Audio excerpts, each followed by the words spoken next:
Hello everyone, and welcome back to my channel, where everything you're about to hear and see has been done in one take. I'm your host, the One Take Man. And yes, I know I am clean shaven today, so feel free to comment upon that if you'd like. Um, and also, today, I have this file open up in front of me. Top 10 Courage the Cowardly Dog episodes.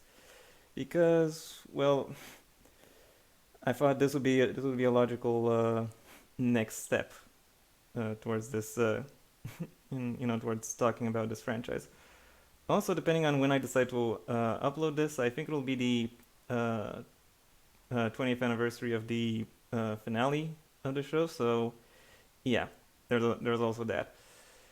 Anyway, without without too much ado, I say we get started on the list. Or actually, okay, there are two disclaimers first that I want to go through. First of all the images that you are about to see, because yes, I am using images. I am using the title cards of the episodes to illustrate them, because simply those the title cards on Courage the Cowardly Dog are amazing, and I really wanted to talk about them or feature them in some capacity, and this seemed like the best opportunity. Also, all of the images you're about to see, all of the title cards, are taken directly from the Courage the Cowardly Dog wiki, and are employed under fair use. I do not claim any ownership of any image you are about to see. Okay. First of all, second of all, this is my top 10 of these episodes. You might not agree with it. You might not agree with the honorable mentions. You might not even agree with the dishonorable mentions, because yes, I have some of those as well. And you know what? That's fine. Uh, I'm not gonna hold any of that against you. But still, these are the episodes I think are the best, or rather, I think these are the best right now. My list might change at some point in the future, even though I, as of right now, doubt that.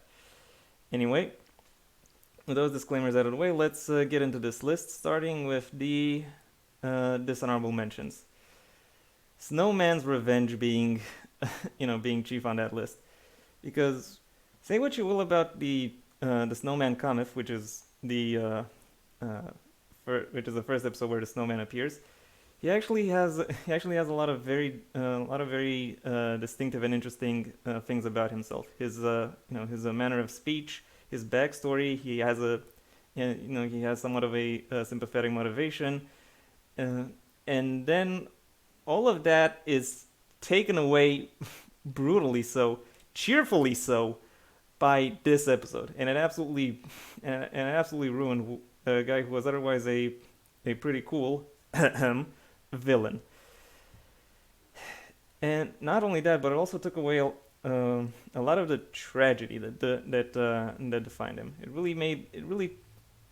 It yeah, it took away not just what made him interesting, but also what made him distinctive. I am I am very displeased with with how this episode treated its main villain, main attraction. He is still made of snow, but that's pretty much the only thing that really that really stayed the same about this guy. Everything else was changed, and every change was for the worse. Anyway, next up on the dishonorable mentions, we've got So in Louvre Are We Two. This one was just, oh, let's show off the fact that we can use various pieces of art, because they're, I don't know, public domain or some shit. And and the episode just features the two villains of the piece just kind of lounging around doing fuck all.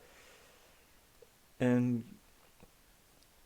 overall, yeah, there really isn't any drama. There really isn't anything that any or any spectacular piece of animation, or any even the designs and the backgrounds here are really just kind of flat. It fails from a storytelling perspective, and it fails as a as an animation achievement. So yeah, again, very much I'm displeased with this. Next up, Watch the Birdies. This episode, this episode sees a vulture kidnapping Muriel so she can take care of her chicks, and then somehow Courage gets roped into it, and it's it's one of those cartoon episodes where you have hmm, where you have the main character having to take care of a younger character, which is which is kind of supposed to be it's kind of supposed to be relatable because some of the kids who watch these shows have babysat other kids. But honestly, I think even as a kid, you don't like these episodes because, well, because you don't generally like babysitting at all.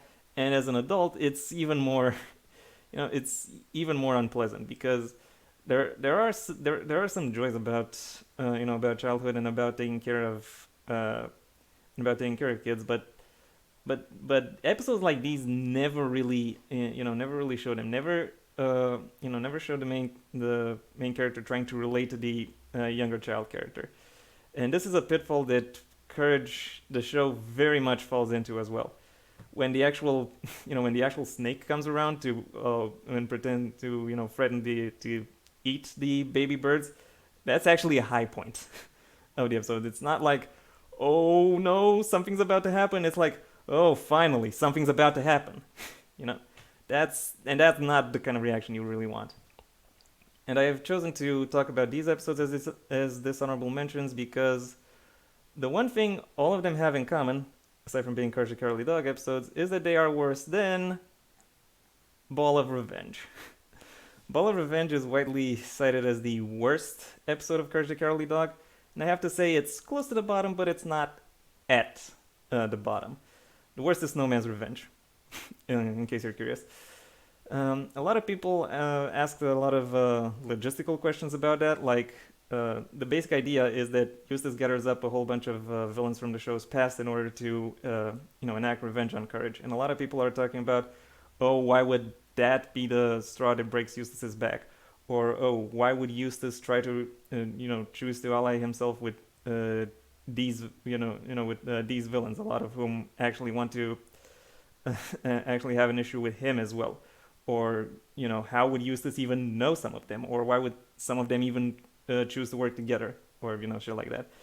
This is stuff I can ignore because of cartoon logic, which Courage the Cowardly Dog has used in order to, for the benefit of a gag.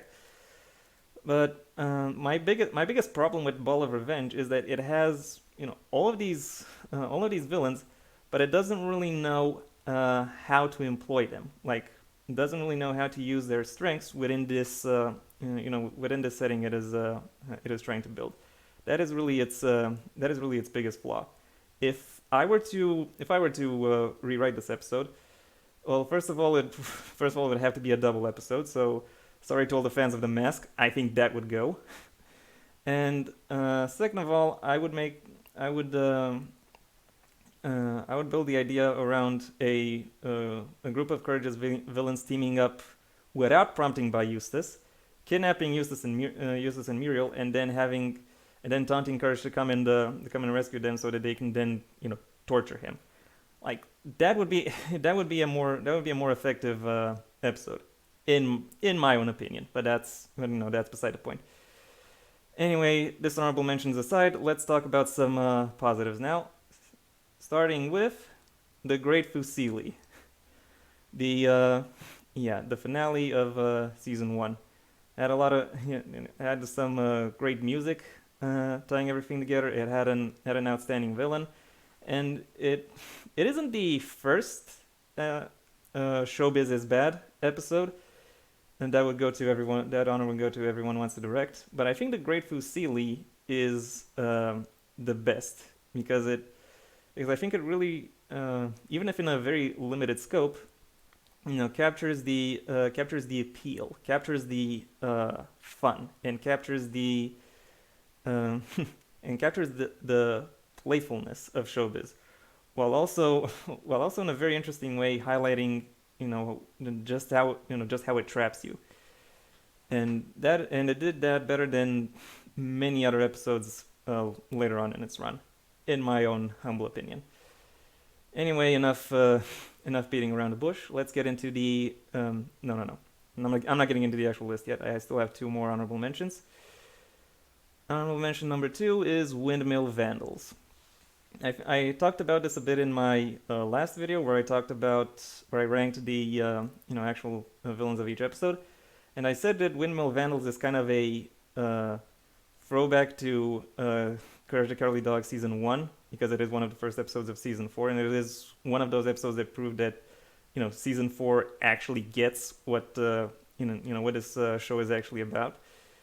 And in many ways, the way this episode is built and structured, the way it plays with tension and how it reveals the mystery of the Vandals and what it is that both keeps them away, and also how to permanently have them be cast away.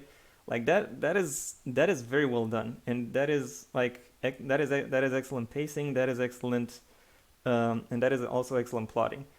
It does, however, break the lore a bit, because the idea is that the Vandals will keep coming if the windmill stops. But the windmill has stopped or been destroyed several times, throughout the series. So why didn't they come around until then? Well, because it's a cartoon, and this is the first time they came up with this idea. Is the simplest answer I could think of. And last but not least, within the honorable mentions, the last cut I made before getting into the top 10, the mask. Yeah, I know this will perhaps be the most controversial thing I say in this video, especially when you look at some of the some of the episodes that actually made the list. But I don't think the mask is actually that impressive. And again, I said that in the villain ranking video, because first of all, Courage is by no means a stranger to abuse, and in fact has explored it, much more subtly, and I will say quite a bit better in various other episodes. And some of those episodes are actually in the list prior. Okay, those are not about romantic abuse, but still it kind of counts. Also, I'm kind of displeased with the fact that this title card actually goes straight for the red herring and tries to establish Kitty as the main villain of the piece when she really isn't. You could argue it masks, haha, the the actual conflict and the actual abuse storyline at play, but honestly, it still kind of comes across as pretentious. Like the other episodes that dealt with abuse were, did not pussyfoot around. They were subtle, but they did not pussyfoot around. That's my point. Anyway, honorable mentions aside, let's get into the actual top 10. At number 10, Mother's Day. Yeah, I'm pretty sure no one has this one in the top 10, but really, ever since I first saw it, it really stuck with me, because the idea being that Eustace is visiting his mother because it's Mother's Day, and he wants to do something nice to her. And over the course of that episode, we constantly see his mother, belittling him, insulting him, or just in general, just being a neglectful hag, while at the same time behaving like a doting grandmother towards Courage. And that is sweet, that is funny, but when you look at it from Eustace's perspective, it becomes absolutely horrible, because you have this dog who he constantly has to compete with for his wife's love. You have now this dog that he kind of hates. Let's be real. Is preferred by his own mother over him, and I think this episode really does a great job at really showcasing that that aspect of abuse.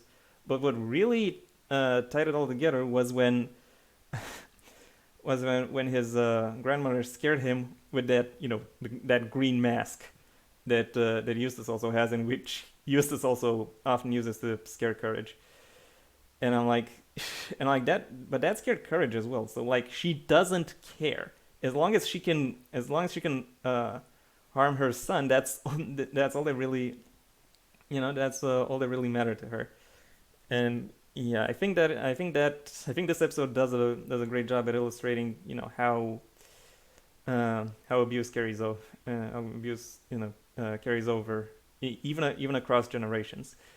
It is somewhat regrettable that by the end of the episode, Eustace goes all forgiving and stuff, even though I don't think his mother really earned that. But whatever. The rest of it is still fine. The rest of it is still fine, and it doesn't damage the overall package too badly. Okay, next up, number 9, Perfect, aka the series finale. So the final episode that was ever aired. And it is in this episode that Courage finds himself less than capable of handling some daily chores around the farm. And in order to do that, and in order to learn how to be perfect, or how to be as flawless as possible, it is he kind of summons I think he summons her a teacher who shows him how to be perfect. Hence the no, hence the blackboard over here. And all throughout the episode, it just becomes obvious that his quest for perfection is just putting a lot of undue strain on him. And while he doesn't really, I'm not going to comment on how he does with his chores in this episode, because the thing that is most noteworthy about it is Courage's nightmare sequence, where he has first of all where he has a whole bunch of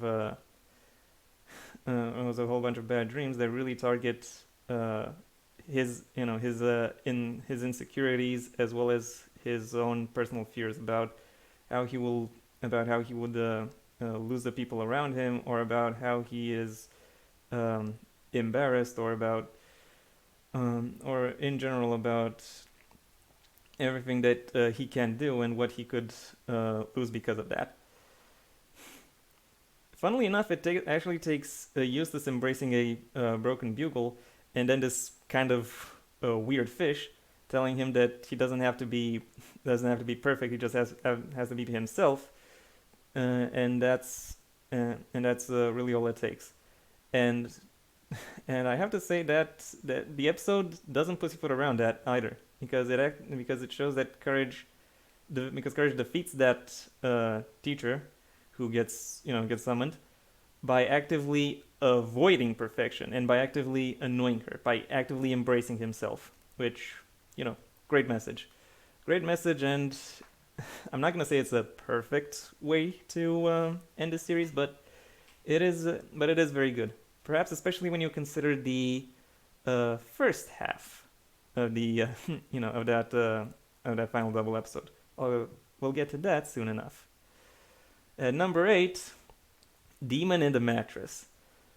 In my retrospective, I described the first season as confident, and given this was the first half of the fourth double episode, and even one of the best episodes, of the entire run of the show. Well, yeah, that's what I mean. That's what I mean when I say it is confident, because it knew that it could put out. Because it knew that everything it would put out would attract an audience, and would attract attention, would attract an enthusiastic and interested crowd. So it just decided to go, straight up. Let's just go with our heavy hitters, and yeah, and that's where the actual freaking Exorcist parody comes in. It does a lot of the classics, like the projectile vomiting, the head spinning, the head coming off. But what really sells it is one particular moment when Courage first confronts the demon, and Muriel slips through. Like that, that really cements just how real shit is, and just how serious the actual threat is. Even though everything the demon does is just you know is just sitting in a bed holding Muriel, it is it this this pretty much proves that this pretty much proves that whoa, he is holding Muriel.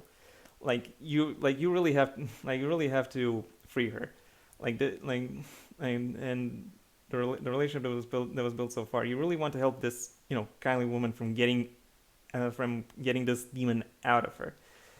So yeah, and also all of the all of the other gags and all of the other things that make a Courage the Cowardly Dog episode funny and engaging are there as well.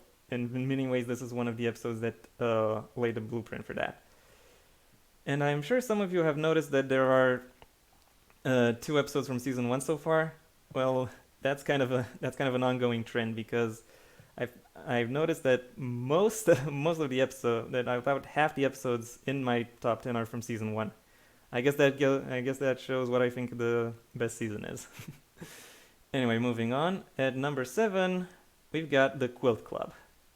The only season 3 episode that made it to this list, and it was absolutely a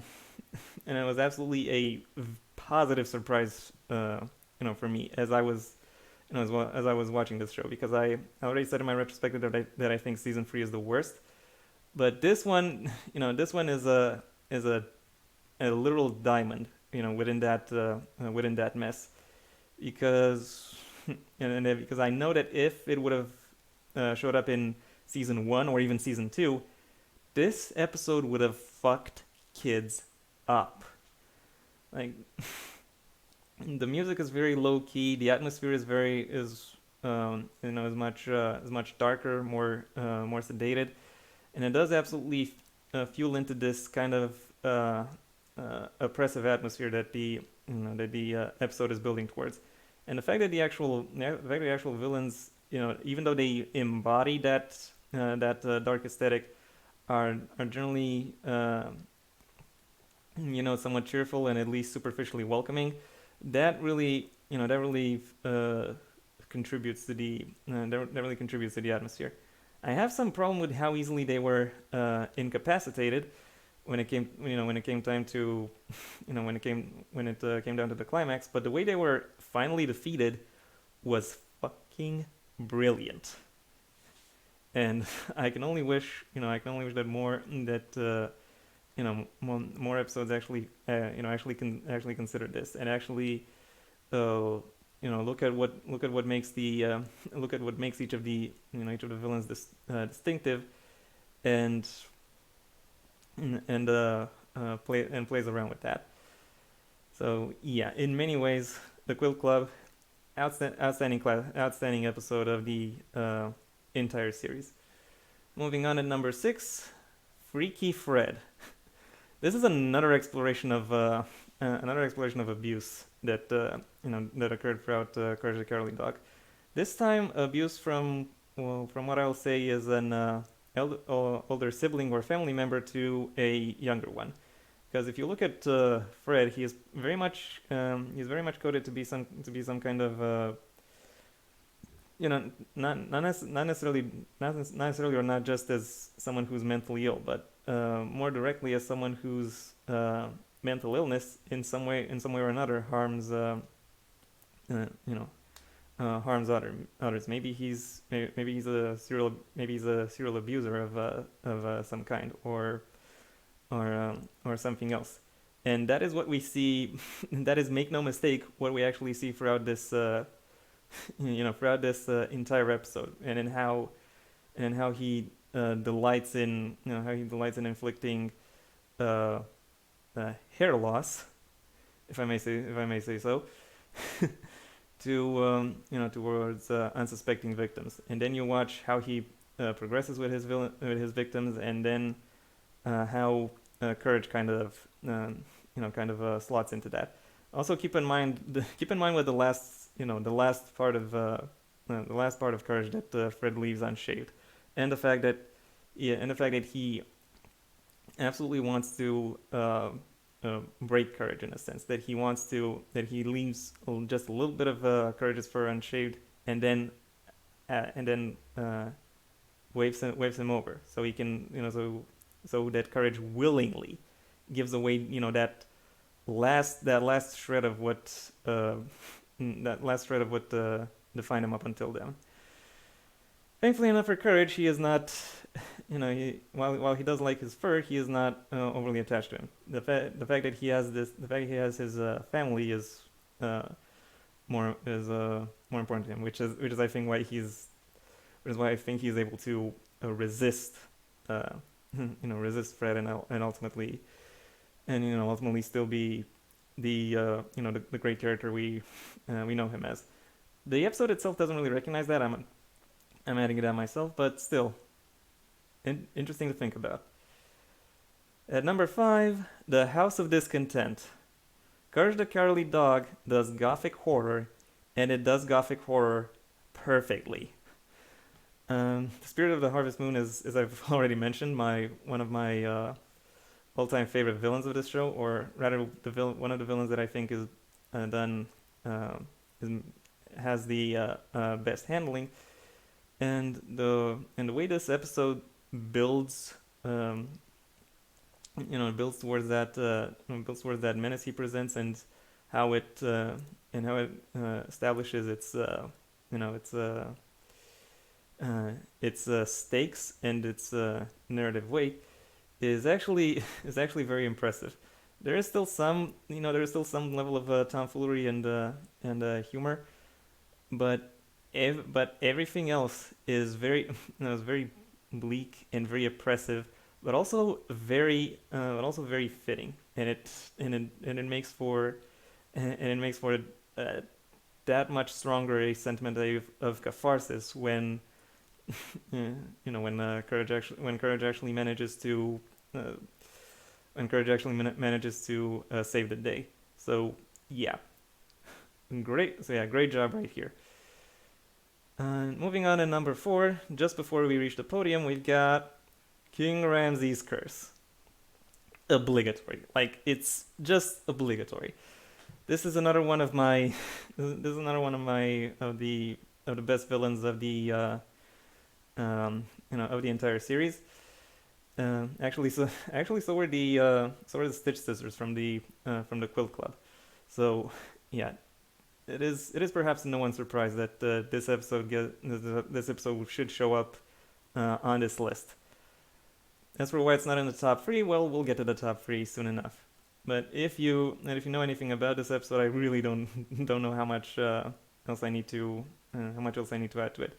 You have King Ramses, who even though has minimal screen time, is actually very well realized. Like, you can feel his his influence all throughout the episode.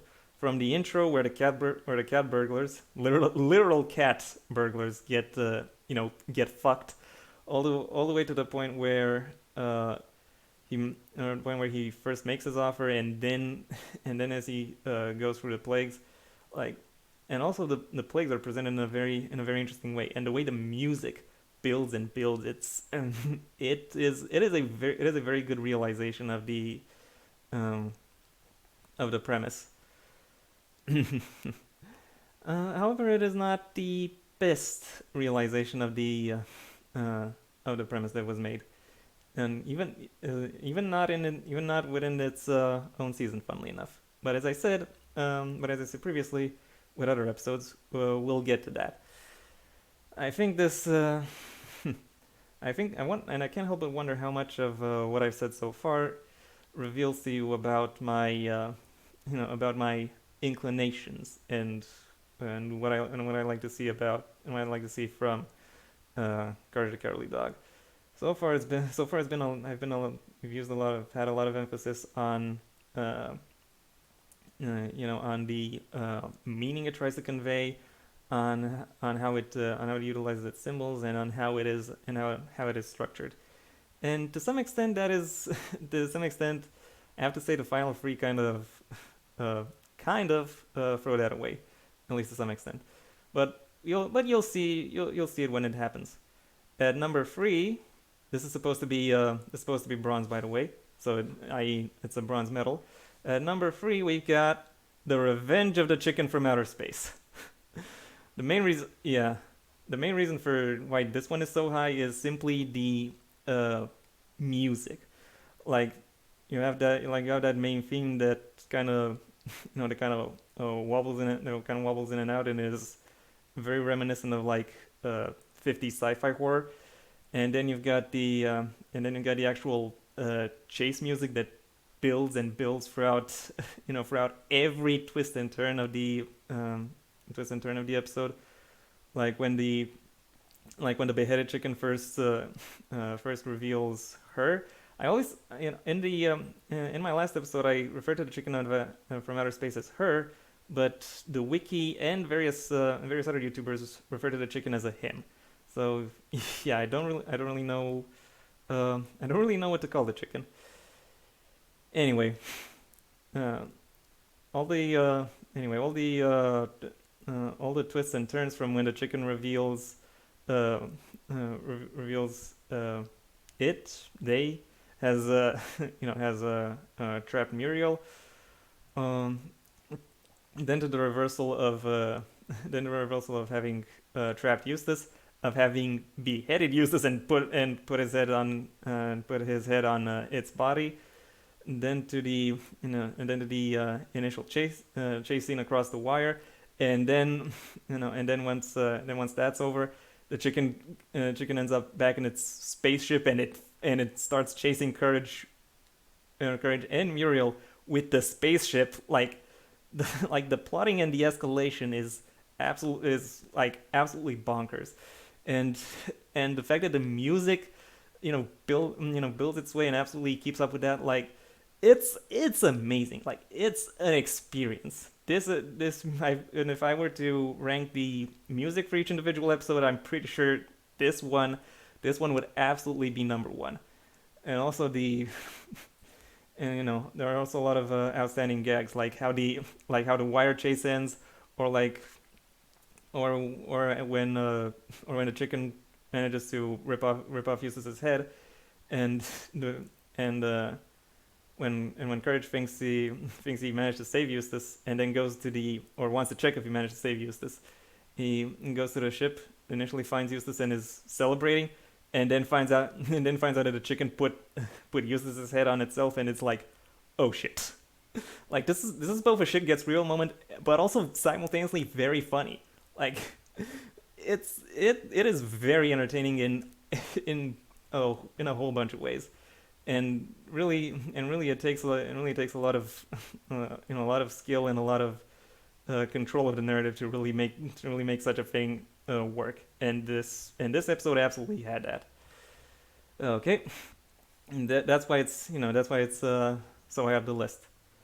At number two, we've got number two, and Silver goes to Remembrance of Courage Past. Yeah, I was actually very surprised when I first made this list, and I noticed that Remembrance of Courage Past was actually this good, that it managed to go, this high. Especially because while I was, compiling the initial short list, I actually forgot about this one, and then I noticed, wait, why isn't this here? Oh, I forgot about it. Okay, I'm putting it here. And then as I worked through the short list and saw just how good Remembrance of Courage Past is, I was like, I was seriously amazed. This episode delves into Courage's backstory and reveals that he wasn't abandoned as a pup, as this as the intro says. Rather, uh, he had to run for his life as a pup, and was then found by found by Muriel. And all I can say is it is built in a very interesting way, where you have this 10 or 11 minute episode that manages to tell uh, two two stories in one. first of all, the story of courage in his past with his very loving and supportive parents, from whom he gets ripped away by the evil veterinarian, and then uh, and then Eustace and Muriel bring him back to that evil veterinarian, and they want to not only launch him into space alongside his, to be, so he can be with his, with his parents, and part of veterinarian schemes, but he also wants to do that to Eustace and Muriel because they know too much. And yeah, the way the narrative goes back and forth, the way it manages to play with expectations, and also the consistency when it comes to the different animation styles used for both past and present. It is it is very well done from a technical standpoint, and also it gets you uh, and also gets you emotionally invested in the narrative, and by the end, when the veterinarian uh, uh, gets to lose due to his due to his own means, his own greed, and his own weird ambitions. Well, then the catharsis is so well deserved. Like this episode. This episode absolutely deserves to. This episode absolutely deserves to stand out. Uh, yeah. What can I say? It was an emotional roller coaster, and emotional roller coaster. It was very well done. It was it was sad. It was triumphant. It was heartwarming. It was it was just great.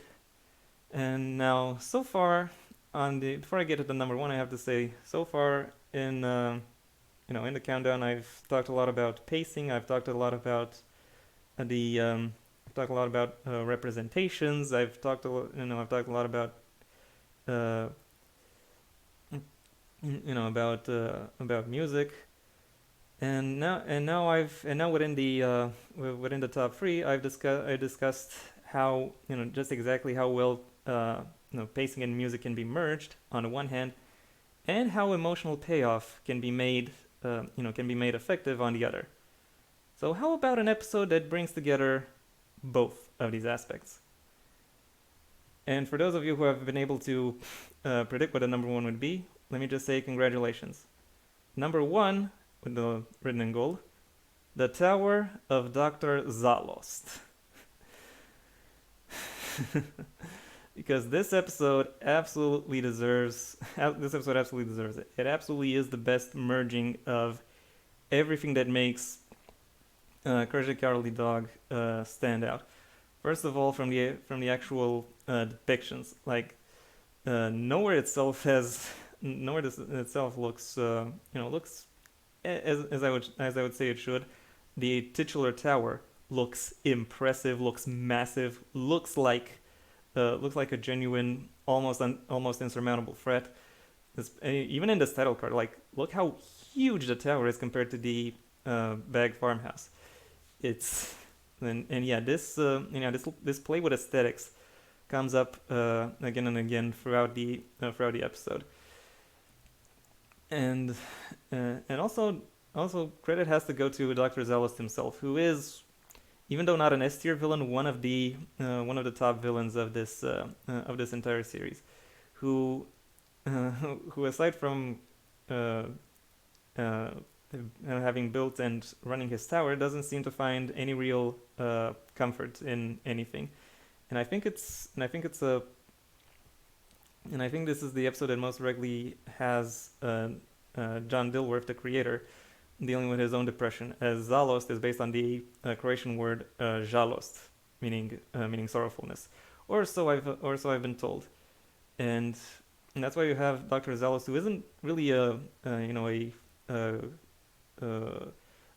gleeful madman who does things because they bring him some kind of happiness or relief.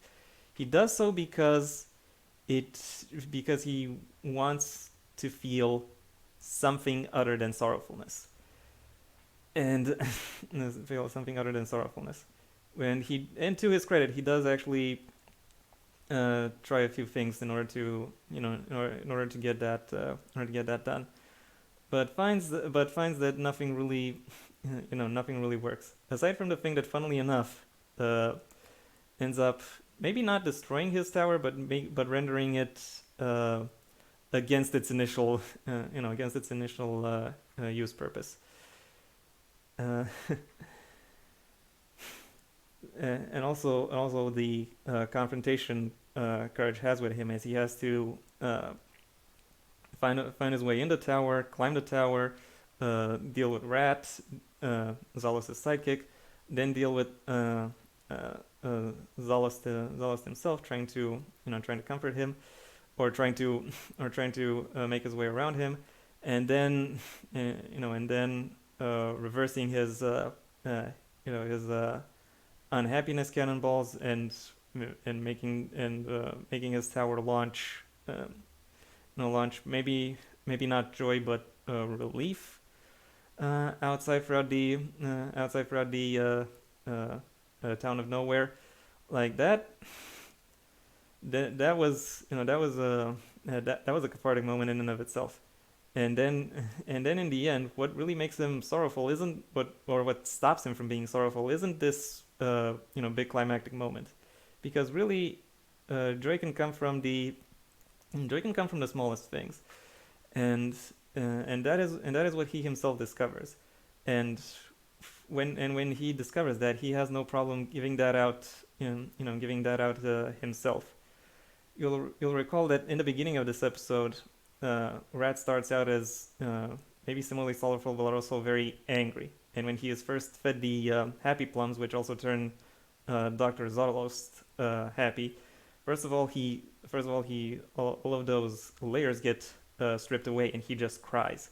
And then by the end of the episode, Zalos wants to actively comfort him and gives him a hug. Selflessly, he decides, oh, this being deserves some joy, and I want to give it to them. And that happens on such a small scale. Even though the episode started out so grand, like it's very well done, and it very expertly knows how to play with expectations, and knows how to change perspectives in order to gain the appeal it wants, and in order to transpose the uh, the the message that it is trying to tell. It is it is an amazing 20 minutes of television, and absolutely the best episode of Courage the Cowardly Dog. You could say it's cheating because it's because it's 20 minutes long, but then again, so is The Mask, and that only got honorable mention. Tarot Doctor Zolost is the real deal. And it encompasses really everything that makes Courage good. The backgrounds, the work with the setting, the characterization, the pacing, the music, and the emotional core that really runs through the entire series, and makes it as memorable and as important as it is, that even now, 20 years later, there are still dumbasses online talking about it. And yeah, that was my countdown. Thank you for your attention. If you enjoyed it, then please leave a like, and maybe even share this video wherever you think other people will like it as well. If you have anything you'd like to add to this video, then go ahead and do just that. The comment section awaits your input. And if you want to see when my next video gets released, well then please subscribe. And ideally also ring the bell, or do whatever else YouTube will ask of you in order to keep you notified. I also have a main channel where I talk about more book-related or literature topics. A link to that you will find in the description down below, right past my social media, which I also suggest you check out should you feel so inclined. Until next time, I have been the One Take Man.